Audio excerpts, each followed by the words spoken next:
పద్దాక మళ్ళీ అదే ఎత్తడం వల్ల Right. ఉపయోగం లేదు. రాష్ట్రాన్ని ఎందుకు అన్యాయం జరిగింది, ఎలా సరి చేయాలి, దీని మీద దృష్టి పెట్టాలి. రైట్. రఘునాథ్ గారు, మీతో మాట్లాడడానికి గోపాలకృష్ణ ఉన్నారు టొరాంటో నుంచి. గోపాలకృష్ణ గారు. అవునండి. యా, మాట్లాడండి సార్. హలో. యా, నమస్కారం అండి.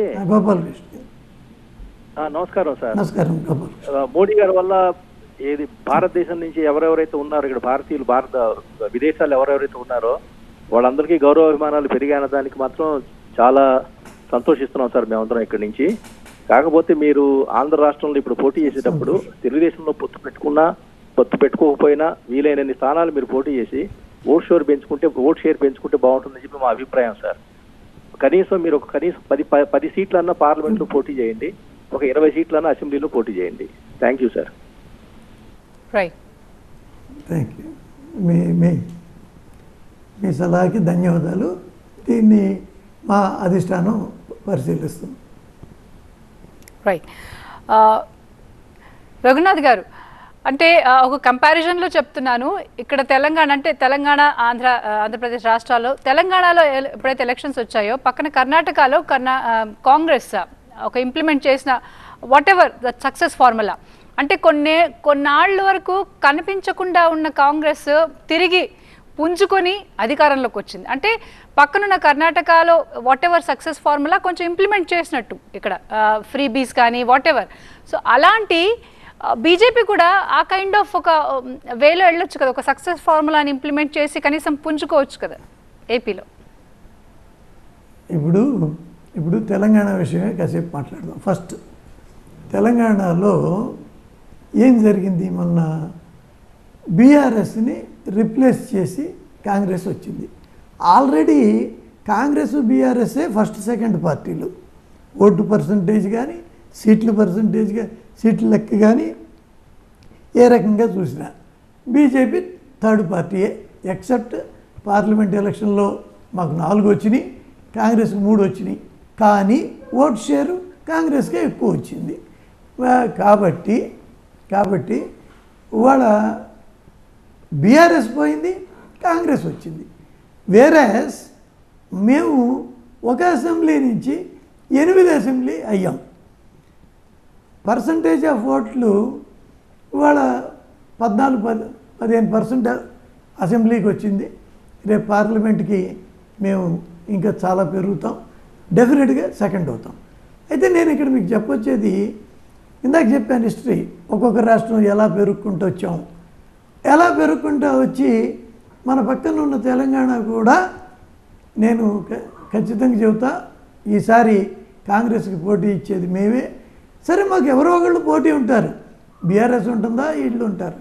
నా ఉద్దేశంలో ప్రస్తుత పరిస్థితుల్లో బీఆర్ఎస్ కుటుంబ పార్టీ అవటం, కరప్షన్ అవటం, లేకపోతే ఆయన నిరంకుశం అవటం, ఈ కారణాలన్నిటి వల్ల ప్రజలు తిరస్కరించారు.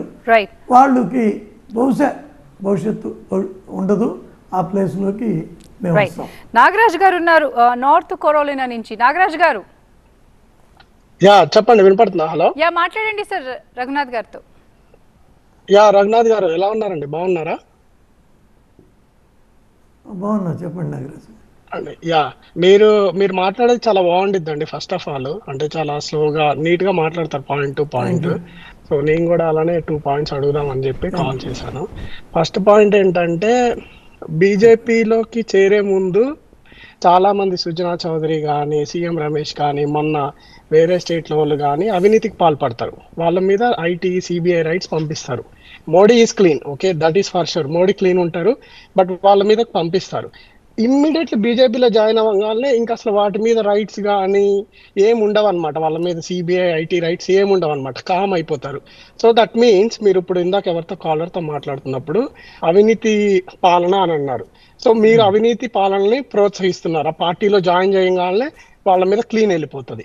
సెకండ్ థింగ్ ఇంకోటి ఏంటంటే, ఆంధ్రప్రదేశ్కి స్పెషల్ స్టేటస్ ఇస్తానని 2014లో తిరుపతిలో చెప్పారనుకుంటా మోడీ ప్రైమ్ మినిస్టర్.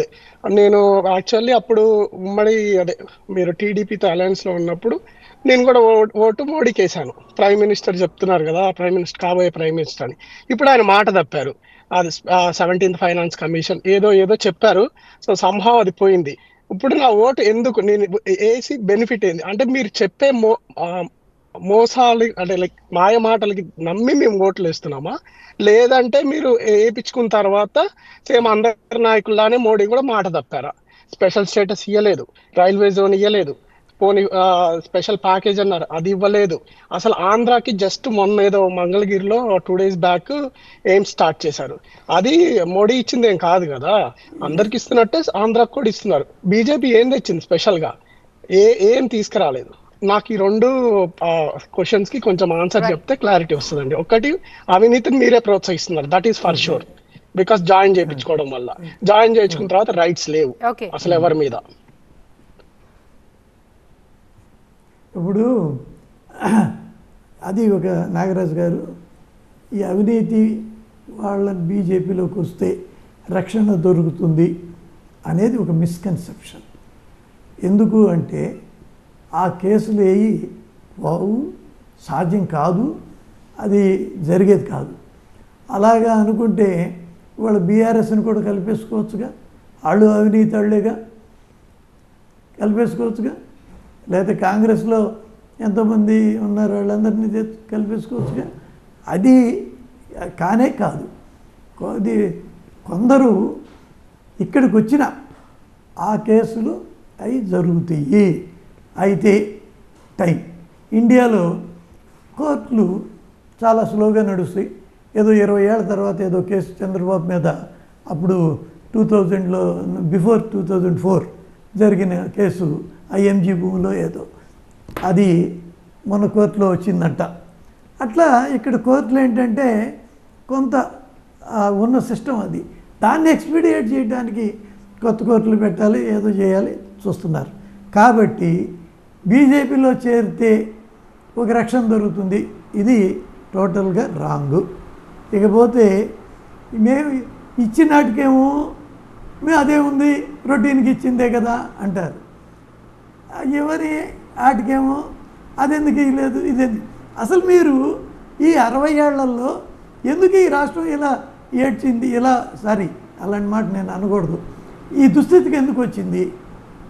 వాళ్ళ బుందేల్ఖండ్తో కలాండీతో పోల్చుకోవాల్సిన స్థితి ఆంధ్రాకి ఎందుకు వచ్చింది?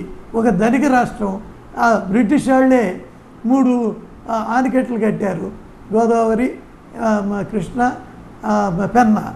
కాబట్టి చాలా ఇది అన్నపూర్ణ లాంటి రాష్ట్రం. అటువంటి రాష్ట్రాన్ని ఎవరు హైయెస్ట్ 14 ఏళ్ళు పరిపాలన చేసిన 15 ఏళ్ళు చేసిన టీడీపీయా కాంగ్రెసా? మరి వీళ్ళ నాయకులకేమో ఏం బాధ్యత లేదు. చివరికి వాళ్ళు రాయలసీమనంతా బాగు చేసుకున్నారా ఆ రాయలసీమ నుంచి వచ్చిన ముఖ్యమంత్రులు? కాబట్టి మీరు అడిగే ప్రశ్న అవకాశం ఉంటే వాళ్ళని అడగండి, ఎందుకు ఈ రాష్ట్రాన్ని ఎంత అన్యాయం చేశారు, తెలంగాణ మాత్రమే ఎందుకు అభివృద్ధి చేశారు? సరే తెలంగాణను అభివృద్ధి చేశారు, తెలంగాణలో ఏమైనా ఆ పార్టీలు బ్రహ్మాండంగా ఉన్నాయా? చివరికి